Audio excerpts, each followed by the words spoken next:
Hello प्यारे बच्चों, कैसे हैं आप। मैं डॉक्टर सुशील आपका फिजिक्स में हेल्पी चैनल में तहे दिल से स्वागत करता हूं। आजकल हम कर रहे हैं क्लास 11th की केमिस्ट्री को, जिसके अंतर्गत हम कर रहे हैं एनसीईआरटी का फर्स्ट चैप्टर क्लास 11th का, जो कि है रसायन विज्ञान की कुछ मूल अवधारणाएं। और पिछली क्लास में हमने कुछ टॉपिक्स आपको बताए थे, वहीं से हम आगे कंटिन्यू कर रहे हैं। और आज का हमारा टॉपिक एनसीईआरटी का 1.6 डाल्टन का परमाणु सिद्धांत, डाल्टन्स एटॉमिक थ्योरी। डाल्टन का परमाणु सिद्धांत क्या है। डाल्टन अपने समय के काफी फेमस साइंटिस्ट रहे हैं। उन्होंने स्टार्टिंग में द्रव्य का काफी लंबे समय तक अध्ययन किया और उसके पश्चात उन्होंने कुछ सिद्धांत प्रस्तुत किए, और उनके द्वारा दिए गए सिद्धांत को ही हम डाल्टन की परमाणु सिद्धांत कहते हैं। तो समझते हैं ये क्या है। इनका पहला जो टॉपिक इन्होंने दिया था, उन्होंने कहा कि द्रव्य सूक्ष्मतम कणों से मिलकर के बना होता है, और वह सूक्ष्मतम कण जो हैं उनको हम कहते हैं परमाणु। और यह परमाणु क्या होते हैं, अविभाज्य होते हैं। तो पहला पॉइंट उन्होंने क्या था, उन्होंने कहा द्रव्य सूक्ष्मतम कणों से, सूक्ष्मतम कण यानी कि परमाणुओं से कहेंगे, जिसे उन्होंने इसे परमाणु नाम दिया, परमाणुओं से मिलकर बना है, जबकि परमाणु क्या है, अविभाज्य है, अविभाज्य है।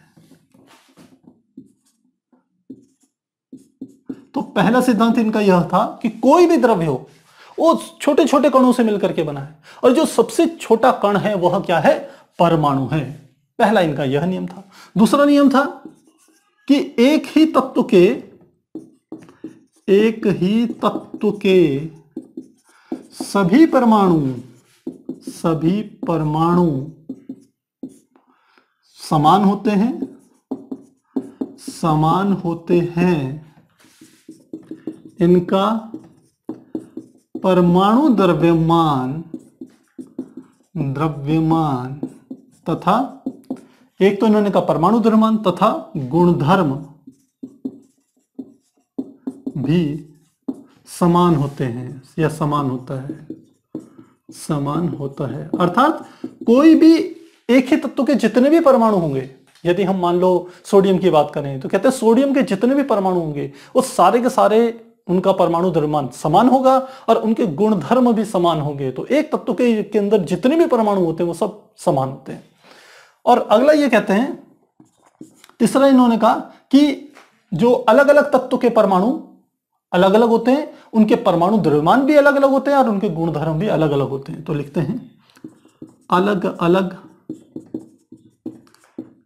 अलग तत्वों के परमाणु अलग अलग होते हैं,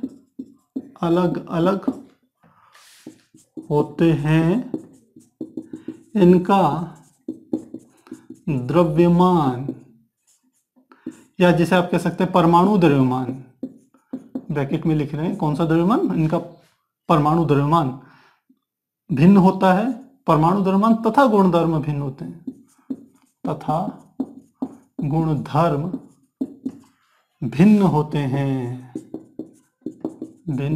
हैं। इनके कहने का अर्थ है कि यदि अलग अलग तत्व लें, एक जैसे अभी हमने कहा सोडियम ले लिया, एक हमने ले लिया मैग्नीशियम, तो ये कहते हैं यह जो अलग अलग तत्व के परमाणु होंगे, इनके जो परमाणु द्रव्यमान होगा वो भी अलग अलग होगा, और इनके जो गुणधर्म होंगे वो भी क्या होंगे, अलग होंगे। तो एक इन्होंने यह सिद्धांत प्रस्तुत किया। इसके अलावा इन्होंने जो चौथा नियम दिया, चौथा नियम हम कह सकते हैं इनके द्वारा यह दिया गया था कि जो एक से अधिक परमाणु मिलकर के यौगिक का निर्माण करते हैं, एक से अधिक परमाणु संयुक्त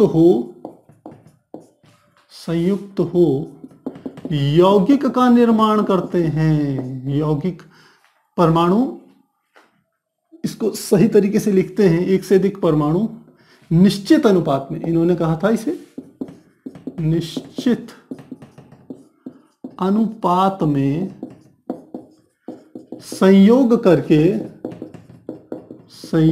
करके यौगिक का निर्माण करते हैं, यौगिक का निर्माण करते हैं। तो हम जानते ही हैं कि जो यौगिक होता है उसमें एक से अधिक परमाणु होते हैं, और यौगिकों को बनने का एक मूल जो सिद्धांत है वो यह है कि एक से अधिक परमाणु या एक से अधिक तत्व एक निश्चित अनुपात में संयोग करते हैं, तभी यौगिक बनते हैं। निश्चित अनुपात में संयोग ना करे तो वो क्या बन जाता है? मिश्रण बन जाता है। हमने इसी चैप्टर में देखा था जब द्रव्य का हमने वर्गीकरण किया था। तो यह इनका चौथा सिद्धांत था। पांचवा इन्होंने कहा कि परमाणु को न तो उत्पन्न किया जा सकता है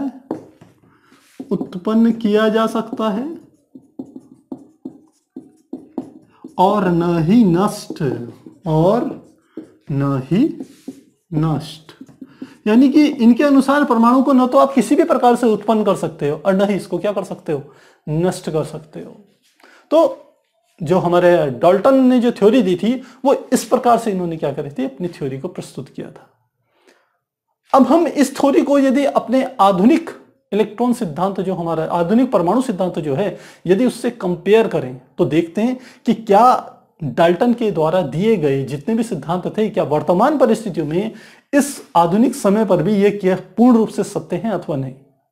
तो आधुनिक यदि हम परमाणु थ्योरी की बात करें तो आधुनिक परमाणु थ्योरी में पहला सिद्धांत लें इसके अनुसार द्रव्य सूक्ष्मतम कणों, जिन्हें हम परमाणु कह रहे हैं, इनसे मिलकर के बना है, जबकि परमाणु अविभाज्य है। तो आधुनिक थ्योरी क्या कहती है? आधुनिक परमाणु सिद्धांत, आधुनिक परमाणु सिद्धांत देखिए क्या कह रहा है। आधुनिक परमाणु सिद्धांत के अनुसार जो हमारा परमाणु है, जो इसने पहला नियम दिया था कि परमाणु अविभाज्य है, इस आधुनिक थ्योरी कहती है जो परमाणु है वह भी विभाज्य है। और आप जानते हैं किन किन कणों से मिलकर के बना है? इलेक्ट्रॉन, प्रोटॉन, न्यूट्रॉन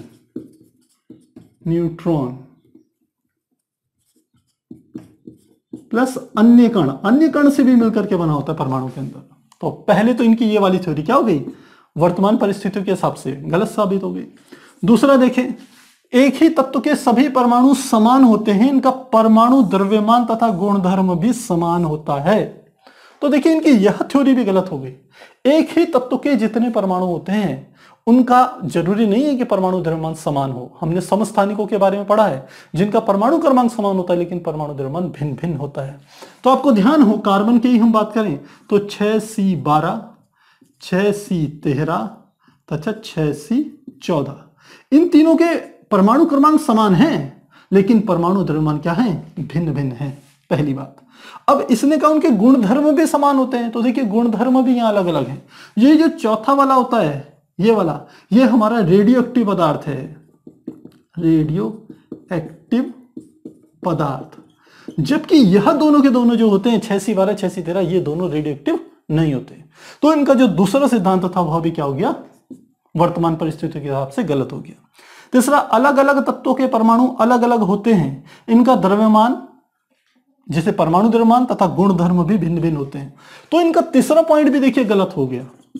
तीसरा पॉइंट इसलिए हो गया क्योंकि इन्होंने कहा कि अलग अलग तत्वों के परमाणु अलग अलग होते हैं, यहां बात तो ठीक है, लेकिन ये कह रहे हैं इनका परमाणु द्रव्यमान तथा गुणधर्म भी भिन्न होते हैं, अलग अलग होते हैं, जबकि हमने समभारिकों के बारे में पढ़ा है। आप देखें तो 18Ar40 और 20Ca40, यानी कि आप ऑर्गन और कैल्शियम की यदि बात करें, जिनको हम कहते हैं समभारिक, यानी कि इनके परमाणु क्रमांक तो अलग अलग हैं लेकिन इनके परमाणु द्रव्यमान क्या होते हैं? समान होते हैं, इनको समभारिक कह रहे हैं। और इनके हम गुणधर्म देखें तो गुणधर्म भी अलग अलग होते हैं लेकिन इनके परमाणु द्रव्यमान क्या है? समान है। तो इस हिसाब से देखा जाए तो ये वाली जो हमारी थ्योरी होगी यह भी क्या होगी? वर्तमान के हिसाब से गलत होगी। अगला है कि एक से अधिक परमाणु निश्चित अनुपात में संयोग करके यौगिक का निर्माण करते हैं। तो यौगिक का निर्माण दो प्रकार से होता है। यदि हम कहें कि परमाणु अणु में परिवर्तित हो रहा है तो अणु भी देखिए दो प्रकार के होते हैं। एक तो होता है एक समान प्रकार के अणु आपस में संयुक्त होकर के क्या बना रहे हैं? समान प्रकार के परमाणु आपस में संयुक्त होकर के अणु का निर्माण कर रहे हैं। जैसे ऑक्सीजन के साथ संयोग करके O2 बना देता है। और दूसरा हम कहते हैं यौगिक, अलग अलग तत्वों के परमाणु आपस में संयुक्त होकर के यौगिक का निर्माण कर रहे हैं एक निश्चित अनुपात में। तो यह हमारा क्या है? वर्तमान परिस्थिति के हिसाब से यह भी सही है। लेकिन पांचवा कह रहा है परमाणु को न तो उत्पन्न किया जा सकता है और न ही नष्ट। यह रासायनिक अभिक्रिया के लिए तो बिल्कुल सही है कि किसी भी रासायनिक अभिक्रिया में न तो किसी परमाणु को उत्पन्न किया जा सकता है न ही नष्ट किया जा सकता है। यह रासायनिक अभिक्रिया के लिए तो एक बात को ठीक है, लेकिन यदि हम इसको यूनिवर्सल लॉ के रूप में समझें तो ऐसा संभव नहीं है। हम जानते हैं नाभिकीय विखंडन और नाभिकीय संलयन की अभिक्रियाएं ऐसी होती हैं जिसमें परमाणु क्या हो जाता है, वह लुप्त हो जाता है, वह नष्ट हो जाता है और वह किस में परिवर्तित हो जाता है, ऊर्जा में परिवर्तित हो जाता है। आपको ध्यान हो हमने आइंस्टीन का प्रकाश द्रव्यमान ऊर्जा संबंध बताया था, जो था हमारा E = mc²। इस चैप्टर में तीसरी बार आ रहा है। तो यह यही बताता है कि द्रव्यमान किसमें परिवर्तित होता है, यानी कि m क्या है, कण का द्रव्यमान, E क्या है, उसके द्वारा उत्पन्न ऊर्जा, C क्या है, प्रकाश की चाल। तो यह यही बता रहा है कि m जो द्रव्यमान है वो किसमें परिवर्तित हो रहा है, ऊर्जा में परिवर्तित हो रहा है। इसका अर्थ है कि नाभिकीय संलयन और नाभिकीय विखंडन की अभिक्रियाओं में हमने देखा था कि जो परमाणु होता है वह क्या हो जाता है, नष्ट हो जाता है और उसके स्थान पर क्या होती है, ऊर्जा मुक्त हो जाती है। तो जब हम ये कहते हैं कि परमाणु नष्ट नहीं हो सकता, बिल्कुल रूप नष्ट हो जाता है। और इन्होंने यह भी कहा था, डाल्टन ने यह भी कहा था कि रासायनिक अभिक्रियाओं में क्या होता है कि जो हमारे कोई यौगिक जो होता है वह क्या होता है, रीअरेंज होता है। परमाणु क्या होता है, रीअरेंज होते हैं, यानी कि एक परमाणु किसी दूसरे के साथ संयुक्त हो जाता है और दूसरा परमाणु किसी तीसरे के साथ संयुक्त हो जाता है। वो बात तो बिल्कुल सही है। तो प्यारे बच्चों, यहां पर हमने समझा कि डाल्टन का परमाणु सिद्धांत क्या है और वर्तमान परिप्रेक्ष्य में यानी कि आधुनिक परमाणु सिद्धांत या इसके संदर्भ में यदि देखें तो हमारा डाल्टन के काफी सारे जो नियम हैं वो क्या हो जाते हैं, खंडित हो जाते हैं। लेकिन इसका अर्थ यह नहीं है कि डाल्टन का जो परमाणु सिद्धांत था वह महत्वहीन है। अपने समय पर यह बहुत अधिक महत्वपूर्ण था और इससे काफी सारी जो हम कह सकते हैं उस समय की जो समस्याएं थी वो काफी सारी सुलझी भी। तो आप एक बार इसे नोट कीजिए, फिर हम आगे कंटिन्यू करते हैं। अब हमारा नेक्स्ट टॉपिक है परमाणु द्रव्यमान, जो कि एनसीईआरटी की बुक में पॉइंट नंबर है 1.7.1। पर इससे पहले हम बार बार, क्योंकि यहां अणुओं की भी बात हो रही है, हम देखते हैं अणु तथा परमाणु में क्या अंतर है। तो पहला हम समझते हैं अणु तथा परमाणु में अंतर। पहले इसे देखते हैं, अणु तथा परमाणु में क्या अंतर है, फिर हम इसको डिस्कस करेंगे। अणु तथा परमाणु, अभी हमने आपको समझाया कि परमाणु तो क्या होता है कि कोई भी हमारे पास तत्व है, उस तत्व का जो सूक्ष्मतम कण होता है उसे सामान्यतः हम क्या कह देते हैं, परमाणु कह देते हैं। अब यह बात अलग है कि वो परमाणु छोटे छोटे अन्य कणों में विभाजित हो सकता है, इलेक्ट्रॉन, प्रोटॉन, न्यूट्रॉन और भी सूक्ष्म कणों में विभाजित हो जाता है। लेकिन हम सामान्यतः यदि कहें तो यह तत्व का सबसे सूक्ष्मतम कण है। तो यदि अणु की बात, अणु और परमाणु में अंतर करें तो यहां पर लिख लेते हैं, मान लेते हैं अणु है और यहां पर हम बात किसकी कर रहे हैं, परमाणु की कर रहे हैं। तो परमाणु क्या है, तत्व का सूक्ष्मतम कण, सूक्ष्मतम कण जो स्वतंत्र अवस्था में नहीं रह सकता, स्वतंत्र अवस्था में नहीं रह सकता, नहीं रह सकता। तो मुझे लगता है ये बात समझ में आ गई होगी। अणु की यदि बात करें तो अणु क्या है हमारा, अणु जो है वह द्रव्य का सूक्ष्मतम कण है, द्रव्य का सूक्ष्मतम कण, सूक्ष्मतम कण जो स्वतंत्र अवस्था में, स्वतंत्र अवस्था में रह सकता है, रह सकता है। तो पहले इस बात को हम समझते हैं। हमने कहा जो परमाणु है वह क्या है, तत्व का सूक्ष्मतम कण। अब आप समझते हो तत्व क्या होता है। हमने द्रव्य को जब इसका वर्गीकरण किया था आपको वहां पर बताया था, शुद्ध पदार्थों के बारे में बताया था। तो शुद्ध पदार्थों में हमने कहा था तत्व, तत्व मतलब कि वह सभी पदार्थ जो कि एक ही प्रकार के परमाणुओं से मिलकर के बने होते हैं उनको हम क्या कह देते हैं, तत्व कहते हैं। तो जो परमाणु है वो तत्व का सूक्ष्मतम कण है जो कि स्वतंत्र अवस्था में नहीं रह सकता। बात आती है क्यों नहीं रहता स्वतंत्र अवस्था में, क्योंकि परमाणु सामान्यतः क्या करते हैं कि आपस में संयुक्त होकर के, एक ही प्रकार के परमाणु आपस में संयुक्त होकर के अणु का निर्माण कर लेते हैं। इसलिए ये सामान्य अवस्था में क्या होते हैं, स्वतंत्र अवस्था में नहीं रहते। जैसे H2 की बात करी जाए, O2 की बात करी जाए, क्लोरीन की बात कह ली जाए, ये सारे के सारे हमारे क्या होते हैं, संयुक्त होकर के अणु का निर्माण करते हैं। एग्जाम्पल इसमें क्या ले लें, जैसे ऑक्सीजन हो गया, हाइड्रोजन हो गया, क्लोरीन हो गया, इन सबके परमाणु संयुक्त हो रहे हैं, क्या बना रहे हैं, अणु का निर्माण कर रहे हैं। तो इसलिए नहीं रहते परमाणु संयुक्त अवस्था में क्योंकि वो आपस में अट्रैक्ट होते हैं और जल्दी जल्दी आपस में मिल करके अणु बना लेते हैं। अब लेकिन ऐसा नहीं है कि सब जगह यही नियम लागू हो, कुछ ऐसे भी परमाणु होते हैं, कुछ ऐसे भी हम कह सकते हैं तत्व हैं जो कि सिंगल परमाणु होते हैं, एक परमाणु ही होते हैं, उनके जो अणु होते हैं उनमें केवल एक परमाणु होता है। कौन कौन से, जैसे जो अक्रिय गैसें हैं, अक्रिय या जिन्हें हमने आदर्श गैसें आपको बताया था, अक्रिय गैसें कौन से, जैसे helium, neon, argon, krypton, जेनन, radon, ये सारी की सारी जो गैसें हैं इनके जो अणु होते हैं वो एक परमाणु ही होते हैं, उनमें केवल एक परमाणु होता है। तो पहली बात। दूसरी बात, ये द्रव्य का सूक्ष्मतम कण है। अब द्रव्य कुछ भी हो सकता है, वो ठोस अवस्था में हो, द्रव अवस्था में हो, गैस अवस्था में हो, वह मिक्सचर हो, वो एक ही तत्व का हो, वो अलग अलग तत्वों के परमाणु आपस में मिलकर के यौगिक बना दे, उन सब चीजों के लिए जब हम शब्द प्रयोग करते हैं तो कहते हैं द्रव्य। तो द्रव्य का सूक्ष्मतम कण है जो स्वतंत्र अवस्था में रह सकता है, क्योंकि ये अणु है। तो मुझे लगता है इतनी बात समझ में आ गई होगी, क्योंकि अणु क्या करेंगे, एक से अधिक परमाणु मिलकर के पहले अणु का निर्माण कर रहे हैं, तो ये तो रहेगा स्वतंत्र अवस्था में।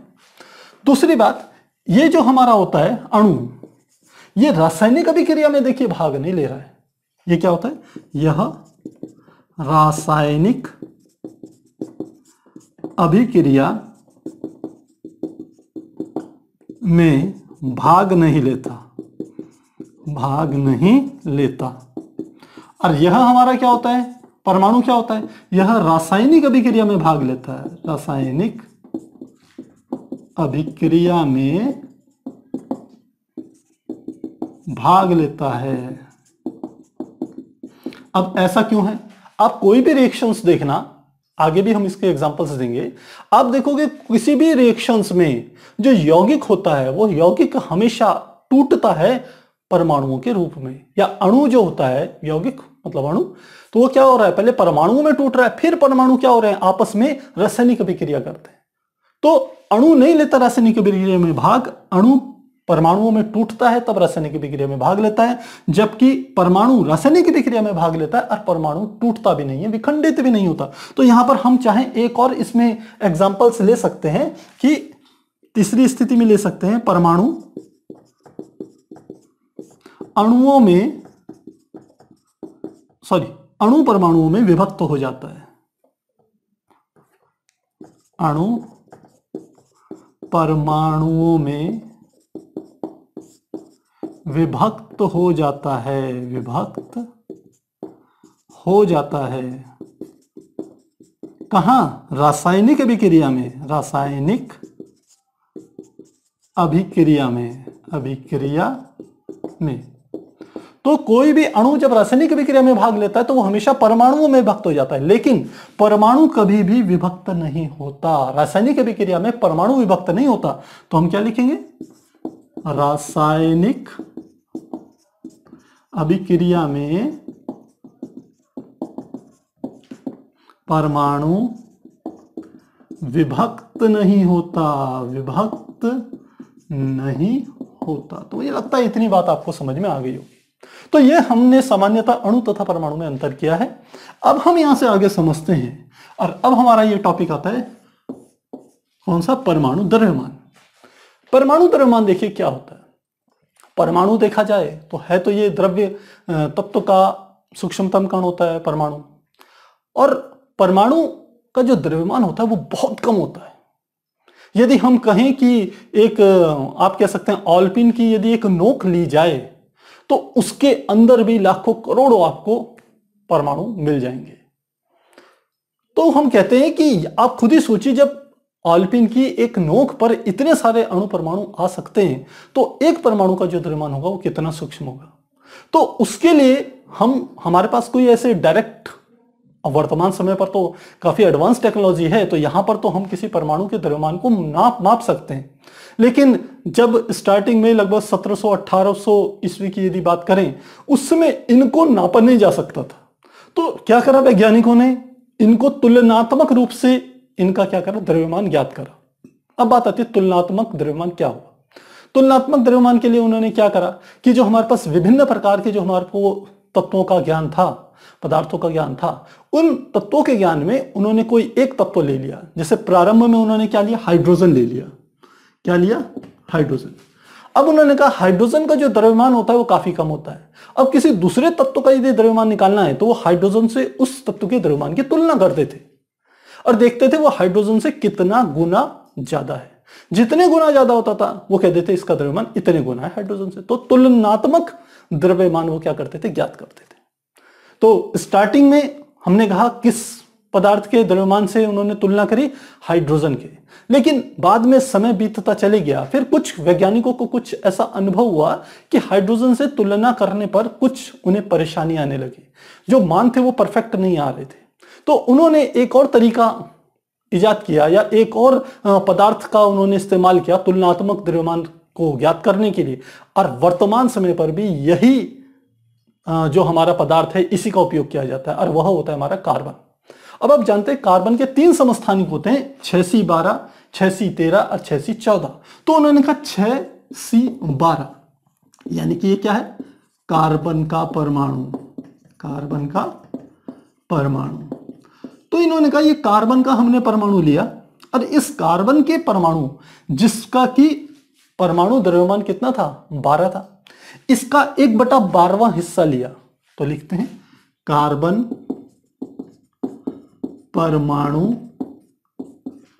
द्रव्यमान का 1/12वां भाग।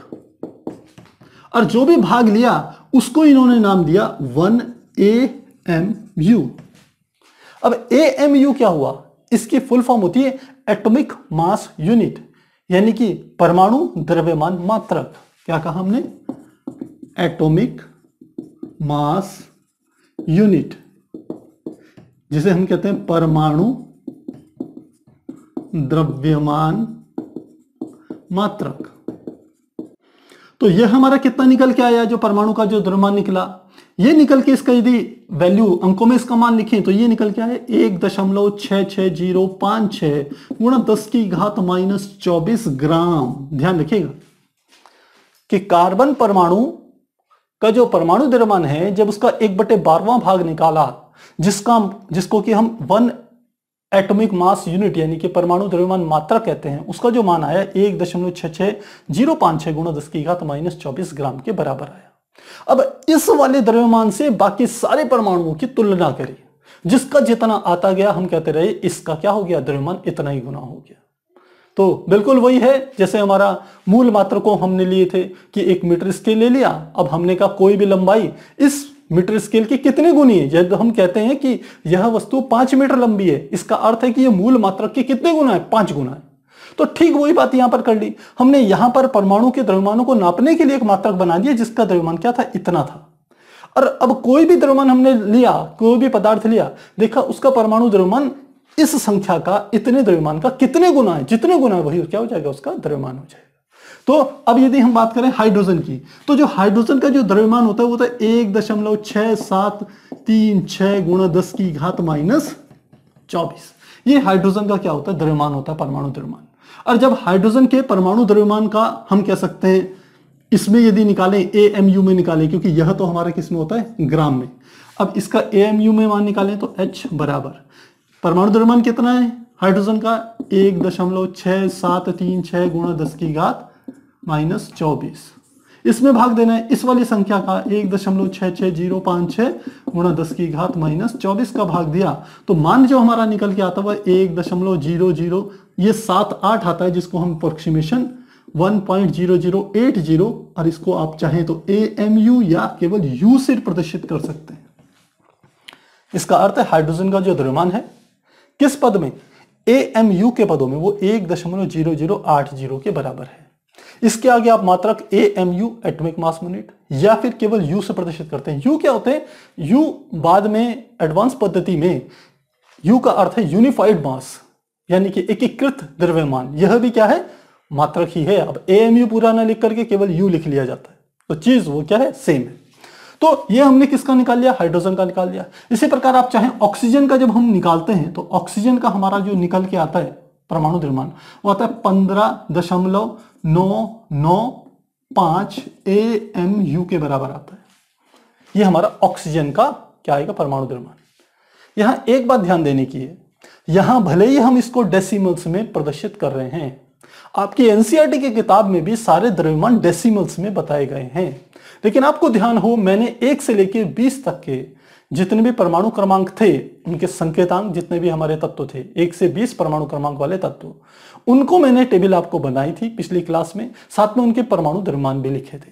तो जो वो परमाणु द्रव्यमान लिखे थे वो हमने सीधे पूर्णांकों में लिखे थे। केवल हम कह सकते हैं केवल एक क्लोरीन का ऐसा होता है जो 35.5 आता है, अदरवाइज बाकी सारे क्या होते हैं, पूर्णांकों में ही लिए जाते हैं। तो जब हम कहते हैं हाइड्रोजन का परमाणु द्रव्यमान AMU में 1.0080 AMU के बराबर है, तो इसका जो नियर अबाउट जो हम मान लेते हैं वो कितना लेते हैं, 1 के बराबर लेते हैं। इसी प्रकार ऑक्सीजन का, जिसको हम कहते हैं 8O16 कहते हैं, तो इसका जो परमाणु द्रव्यमान है, यह परमाणु द्रव्यमान यहीं से निकल के आता है, ये 15.995 है। इसी को हम नियर अबाउट किसके बराबर लिख लेते हैं, 16 के बराबर लिख लेते हैं। तो इसलिए आपको वो टेबल याद करनी चाहिए, क्योंकि आगे के हम टॉपिक्स में उस टेबल का काफी अच्छे से इस्तेमाल होने वाला है। और हम इन डेसिमल्स को हम क्या करेंगे, डेसिमल के बाद के जो मान होंगे उनको अप्रोक्सीमेशन में ले आते हैं पूर्णांकों के पदों में, इससे हमारी कैलकुलेशन आसान हो जाती है, वरना कैलकुलेशन क्या हो जाएगी, काफी जटिल हो जाएगी, आप समझ सकते हैं। तो कैलकुलेशन को इजी करने के लिए हम क्या कर रहे हैं, 1.0080 AMU को सीधे 1 से प्रदर्शित कर रहे हैं। इसी प्रकार ऑक्सीजन के परमाणु द्रव्यमान जो कि 15.995 AMU है, उसको हम किससे प्रदर्शित कर रहे हैं, 16 से प्रदर्शित कर रहे हैं। तो यह हमारा क्या है, परमाणु द्रव्यमान है। तो आप एक बार चाहें तो इसे नोट कीजिए, फिर हम आगे कंटिन्यू कर रहे हैं।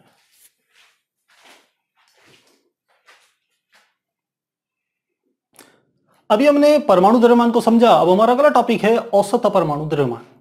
अब शब्द आता है औसत परमाणु द्रव्यमान क्या हुआ। अभी हमने चर्चा करी थी कि एक ही पदार्थ के एक से अधिक समस्थानिक होते हैं, और जब समस्थानिक होते हैं तो अब बात आती है कि आखिर उस पदार्थ का औसत परमाणु द्रव्यमान क्या होगा। इसको एक एग्जांपल से समझते हैं। हमने कहा मेरे पास मान लो क्लोरीन ही है, मान लेते हैं मैंने क्लोरीन लिया। अब क्लोरीन की बात करी जाए तो क्लोरीन के हमें 2 समस्थानिक पता है, 17Cl35 और 17Cl37। ये 2 क्लोरीन के हमारे पास क्या होते हैं, परमाणु होते हैं।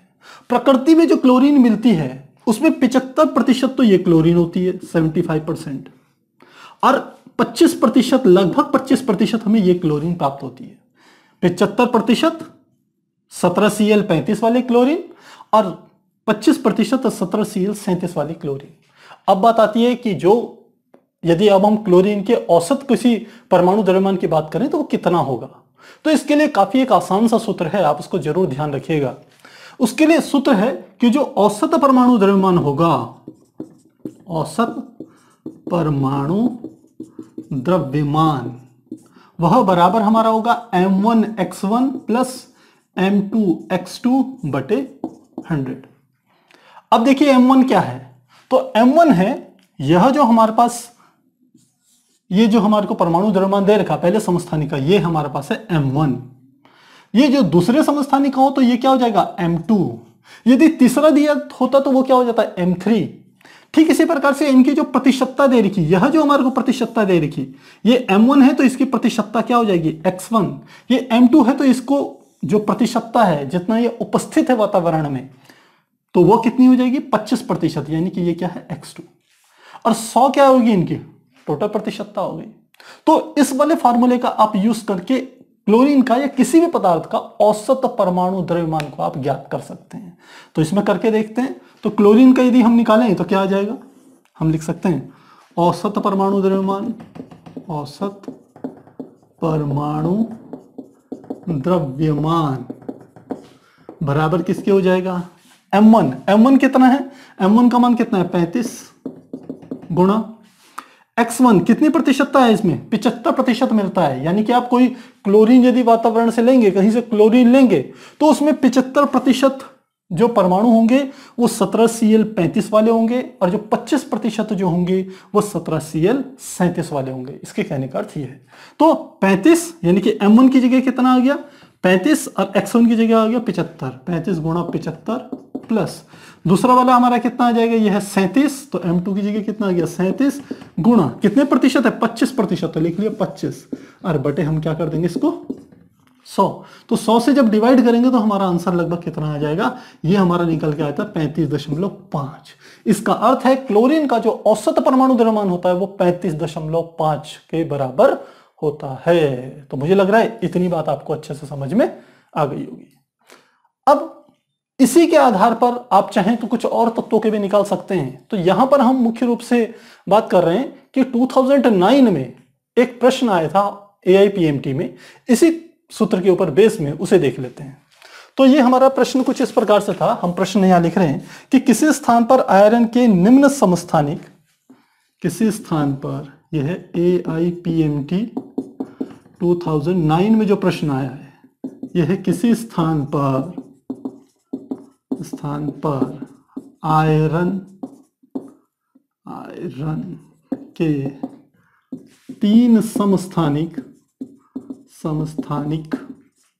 कौन कौन से हमारे हो जाएगा 26 Fe, एक है हमारा 56, एक है 54, 56, 57, 54, 26 Fe 56 और तीसरा है 26 Fe 57। ये 3 समस्थानिक हैं 54, 56 और 57 वाले, क्रमशः 5, 90 और 5% है, क्रमशः 5%, 90% तथा 5% है। अब क्या कह रहा है ये कह रहा है अतः Fe का औसत परमाणु द्रव्यमान होगा, अतः Fe का औसत परमाणु द्रव्यमान होगा। और ऑप्शन कौन कौन से इन्होंने दिए हुए हैं, ऑप्शन दिए हुए 55.85, 55.85, थर्ड में दिया है इन्होंने 55.75, 55.75, सेकंड में इन्होंने दिया है 55.95 और फोर्थ में इन्होंने दे रखा है, ये दिया है 56.05। तो इसको किस प्रकार से हल करेंगे, बिल्कुल यही तरीका है। देखिए कौन सा वाला, जो हमने ये वाला फॉर्मूला लगाया है। तो 3 समस्थानिक कौन से हैं, ये 54, 56 और 57। तो ये 54, 56, 57 हमें क्या क्या दे दिए, हमें दे दिए M1, M2, M3 के मान, साथ ही उनके संगत क्या दे दिए 5, 90, 5%। ये क्या है X1, X2, X3 के मान है। तो अब हमें औसत परमाणु द्रव्यमान ज्ञात करना है। तो हम लिख लेते हैं औसत परमाणु द्रव्यमान, सूत्र हम जानते ही हैं, ये हो गया M1x1 plus M2x2 plus M3x3 बटे कितना आ जाएगा 100। ध्यान रखिए ऊपर यदि कई सारे और भी समस्थानिक हों, एक से अधिक, मान लो यहां तो 3 ही है, 4 भी हो, 5 भी हो, तो उन सबको ऐसे लिखेंगे M1x1 plus M2x2 plus M3x3 plus M4x4 बटे हमेशा क्या आएगा 100 ही आएगा, ध्यान रखिएगा।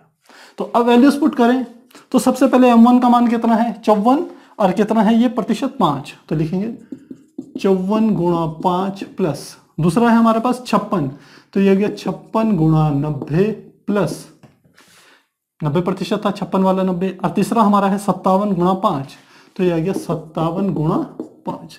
इसको डिवाइड कर देना है किससे, हम जानते हैं 100 से, ये हमारे पास फॉर्मूले में कितना है 100, तो यहाँ पे 100 से इसको भाग दे दीजिए। तो जो डिवाइड करते हैं तो जो हमारे पास आंसर निकल के आता है वो आता है 55.95, यानी कि हमारा जो सेकंड आंसर है ये बिल्कुल सही है। तो यह जो हमारा कह सकते हैं औसत परमाणु द्रव्यमान एक इंपॉर्टेंट सूत्र है, एक इंपॉर्टेंट हम कह सकते हैं कॉन्सेप्ट है, इसको आप अच्छे से जरूर तैयार कीजिएगा। तो आप इसे नोट कीजिए, फिर हम आगे कंटिन्यू करेंगे। अब हम समझते हैं अणु द्रव्यमान को, जिसे हम कहते हैं मॉलिक्यूलर मास। अणु द्रव्यमान का अर्थ होता है कि हम जानते हैं जब एक से अधिक परमाणु आपस में संयुक्त होते हैं तब हम कहते हैं कि अणु का निर्माण हो गया। तो किसी भी अणु में उपस्थित जितने भी परमाणु हैं, यदि उन सब परमाणुओं का द्रव्यमानों का योग कर दिया जाए तो वही हमारा क्या होगा, उस अणु का अणु द्रव्यमान कहलाता है। तो परिभाषा चाहे तो हम लिख लेते हैं कि किसी अणु में उपस्थित सभी परमाणुओं के द्रव्यमानों के योग को उस अणु का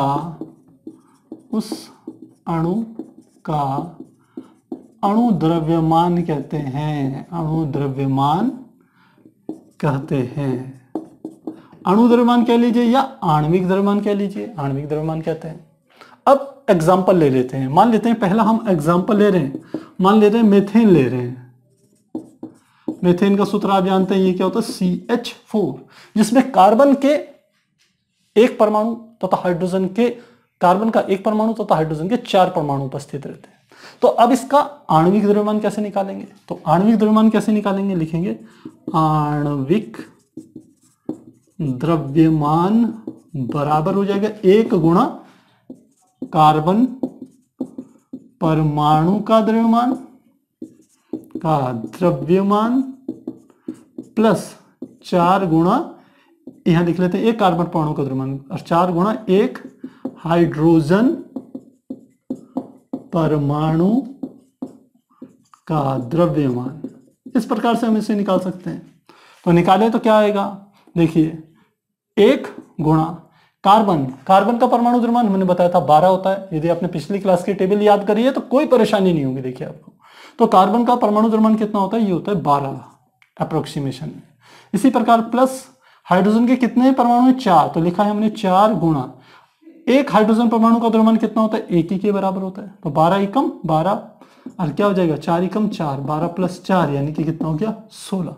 तो CH4 का जो आणविक द्रव्यमान होगा वो 16 के बराबर होगा। AMU लिख सकते हैं, एटॉमिक मास यूनिट, इसके बराबर होगा। अगली बात करें, कोई दूसरा एग्जांपल दें जो आपकी बुक में दिया हुआ है, वो है हमारा H2O का। H2O का आणविक द्रव्यमान, तो ये कैसे ज्ञात करेंगे? तो हाइड्रोजन के 2 परमाणु है तो क्या लिखेंगे, 2 गुणा 1 हाइड्रोजन का द्रव्यमान। फिर क्या है, ऑक्सीजन भी है तो क्या लिखेंगे, प्लस 1 गुणा ऑक्सीजन का द्रव्यमान। अब मैंने यहाँ वर्ड की जगह क्या है, संकेत यूज करे हुए हैं। तो 2 गुणा 1 हाइड्रोजन परमाणु का द्रव्यमान कितना होता है, 1 प्लस 1 गुणा ऑक्सीजन के 1 परमाणु का द्रव्यमान आप जानते हैं कितना होता है, हमारा होता है 16। तो कितना हो जाएगा, 2 एकम 2 प्लस 16 यानी कि कितना हो गया 18 आ गया। तो H2O का जो आणविक द्रव्यमान होगा वो कितना होगा, 18। यहीं पर हम आपकी किताब में जो एग्जाम्पल दिया हुआ है, उदाहरण में हमें कहा है कि ग्लूकोज जिसका सूत्र होता है C6H12O6 का आणविक द्रव्यमान ज्ञात कीजिए। आणविक द्रव्यमान ज्ञात कीजिए, ये हमें एग्जाम्पल में प्रश्न दे रखा है। तो किस प्रकार से करेंगे, काफी आसान है। C6H12O6 का आणविक द्रव्यमान बराबर किसके हो जाएगा, 6 गुणा 1 कार्बन परमाणु का द्रव्यमान प्लस कितना है 12, तो 12 गुणा 1 हाइड्रोजन परमाणु का द्रव्यमान और प्लस क्या हो जाएगा, ऑक्सीजन के 6 है तो 6 गुणा 1 ऑक्सीजन परमाणु का द्रव्यमान, ये आ जाएगा। तो वैल्यूज रख लें। हम जानते हैं कार्बन के परमाणु का द्रव्यमान कितना होता है, अभी हमने बताया 12 होता है, तो क्या हो जाएगा, ये आ जाएगा 6 गुणा 12, कार्बन के एक परमाणु का द्रव्यमान 12 प्लस यहाँ कितना है 12 गुणा 1 हाइड्रोजन परमाणु का द्रव्यमान कितना होता है, वो 1 होता है, तो 1 लिख लेंगे प्लस कितना है, ये प्लस लगा दिया, फिर क्या है 6, तो 6 गुणा यह है 1 ऑक्सीजन परमाणु का द्रव्यमान। ऑक्सीजन परमाणु का द्रव्यमान हम जानते हैं कितना होता है 16, तो लिख लिया 16। तो कैलकुलेट कर लें, 12 छिंग 72 प्लस 12 प्लस 16 पंजे से 16 छिक 96, इन सबको ऐड कर देते हैं। तो 6 7 8 9 10 0 1 9 1 10 11 11 और 7 18, तो क्या गया 180 गया, तो C6H12O6 यानी कि ग्लूकोज का जो आणविक द्रव्यमान होगा वो 180 MU के बराबर होगा। तो इस प्रकार से हम इसे कर सकते हैं। यहीं पर हम समझते हैं कि सूत्र द्रव्यमान क्या होता है। तो अब हम अगला टॉपिक यहां पर समझेंगे, सूत्र द्रव्यमान। देखिए अभी तक हमने दो चीजों में चर्चा करी, एक हमारा था परमाणु द्रव्यमान, दूसरा है आणविक द्रव्यमान, अब तीसरा है सूत्र द्रव्यमान। कुछ जो तत्व होते हैं वह क्या होते हैं, कुछ क्या लगभग सारे तत्व अणुओं के रूप में होते हैं। तो यदि किसी तत्व का परमाणु द्रव्यमान निकालना है तो उसका तरीका हमने बता दिया कि जो स्टैंडर्ड यूनिट है यानी कि 1 AMU जो कि कहां से प्राप्त होती है, कार्बन 12। कार्बन 12 क्यों बोलते हैं, क्योंकि कार्बन के 3 समस्थानिक हैं, 6C12, 6C13, 6C14। तो आपको कार्बन 12 इसलिए बोलते हैं कि आपको पता चले 6C12 की बात हम कर रहे हैं। तो 6C12 का जो परमाणु द्रव्यमान है उसका 1/12वां हिस्सा जो होता है वह हमारा 1 AMU यानी कि एटॉमिक मास मिनट या फिर यूनिफाइड मास के बराबर होता है, यूनिफाइड मास के बराबर होगा। तो उससे कोई भी परमाणु कितने अधिक गुना, कितने ज्यादा गुना है वही हमारा क्या होता है, उसका AMU में द्रव्यमान होता है। अब आणविक द्रव्यमान मैंने बता दिया था आपको कि किसी भी अणु में जितने भी परमाणु होते हैं उन सबके परमाणुओं के द्रव्यमानों के योग को हम उस अणु का अणु द्रव्यमान कहते हैं। लेकिन सूत्र द्रव्यमान क्या हुआ, कुछ ऐसे तत्व होते हैं कि जिनके परमाणु, दो अलग अलग तत्वों के परमाणु आपस में मिलते तो हैं लेकिन वह बिल्कुल एक दूसरे के समीप आ जाते हैं और एक क्रिस्टल का निर्माण करते हैं। इसका अर्थ है कि वो आपस में संयुक्त होकर के कोई यौगिक नहीं बना रहे, कोई अणु नहीं बना रहे। और उसी का एक एग्जांपल है सोडियम क्लोराइड, NaCl। यदि NaCl का हम स्ट्रक्चर देखें तो किस प्रकार से होगा, हमने कहा मान लेते हैं एक ये त्रिविमीय संरचना मैंने ले ली, ये एक त्रिविमीय संरचना ले ली क्रिस्टल की तरह। हम कहें ये इस प्रकार से होते हैं, एक वैसे यहां पर बना लीजिए, यहां पर बना दिया, और इनके बीच बीच में यदि हम कैल्शियम के रखें तो ये हमारे कैल्शियम के होंगे। ऐसे इस रो में बना सकते हैं। तो कहने का अर्थ है कि ये दोनों के दोनों सोडियम और क्लोराइड के जो परमाणु हैं वो एक दूसरे के समीप हैं, वो संयुक्त भी होकर के अणु का निर्माण नहीं बन रहे। तो इनका जब द्रव्यमान निकाला जाता है तो इसे हम कहते हैं सूत्र द्रव्यमान, ध्यान रखिएगा। तो सूत्र द्रव्यमान क्या हुआ, जैसे सोडियम क्लोराइड है इसका सूत्र द्रव्यमान क्या होगा, सोडियम के परमाणु का द्रव्यमान प्लस कैल्शियम के परमाणु के द्रव्यमानों का योग ही क्या होगा, सूत्र द्रव्यमान होगा। तो किसी भी सूत्र में जितने भी परमाणु आ रहे हैं उन सब परमाणुओं के द्रव्यमानों का योग ही क्या होगा, उसका सूत्र द्रव्यमान कहलाएगा। तो इसका निकालें तो हम जानते हैं सोडियम यानी कि एक गुणा Na का द्रव्यमान, साथ में क्या है Cl, तो प्लस 1 गुणा Cl का द्रव्यमान। तो आप जानते हैं 1 गुणा सोडियम का द्रव्यमान कितना होता है 11, सॉरी ये तो इसका परमाणु क्रमांक होता है ना, परमाणु द्रव्यमान कितना होता है 23, प्लस 1 गुणा क्लोरीन का कितना होता है, क्लोरीन का परमाणु क्रमांक होता है 17। और हमने अभी आपको निकाला था औसत परमाणु द्रव्यमान निकाला था इससे पहले, तो वो हमने बताया था 35.5 होता है, 35.5। तो कैलकुलेट कर लें तो ये आ गया 23 प्लस 35.5, तो कितना आ गया 0.5, तो ये आ गया। और क्या आ गया 5 और 3 8, और 3 और 2 5, यानी कि क्या आ गया 58.5। तो जो 58.5 AMU है वो क्या होगा, सूत्र द्रव्यमान होगा सोडियम क्लोराइड का। तो प्यारे बच्चों आज हमने चर्चा करी परमाणु द्रव्यमान क्या होता है, औसत परमाणु द्रव्यमान क्या होता है, आणविक द्रव्यमान क्या होता है और सूत्र द्रव्यमान क्या होता है, इसके बारे में हमने चर्चा करी। और स्टार्टिंग हमने करी थी डाल्टन का परमाणु सिद्धांत और वहीं पर हमने समझा था आधुनिक परमाणु सिद्धांत को। तो मुझे लगता है आज की क्लास काफी आसान थी, सारा थ्योरेटिकल पोर्शन है और ये बेसिक चीजें हैं। यदि आपको ये समझ में आ गया, समझ लो आपको आगे काफी कुछ समझ में आ गया। अभी आपको लग रहा होगा कि अभी आणविक द्रव्यमान क्या है, परमाणु द्रव्यमान क्या है, लेकिन एक बार समझ में आ गया तो आप देखेंगे आगे इन्हीं पर थोड़े आपको बड़े बड़े प्रश्न मिलेंगे। तो यदि बेसिक चीजें आपको आ जाएगी तो आप बड़े प्रश्नों को करने में आपको कोई परेशानी नहीं होगी। तो आप इसको अच्छे से तैयार कीजिएगा। यदि आपके कहीं पर भी कोई डाउट हो तो कमेंट बॉक्स में जरूर लिखिएगा, जिसका मैं आपको जल्दी से आंसर दे पाऊं। तो फिर मिलते हैं अगली क्लास में, तब तक के लिए गुड बाय।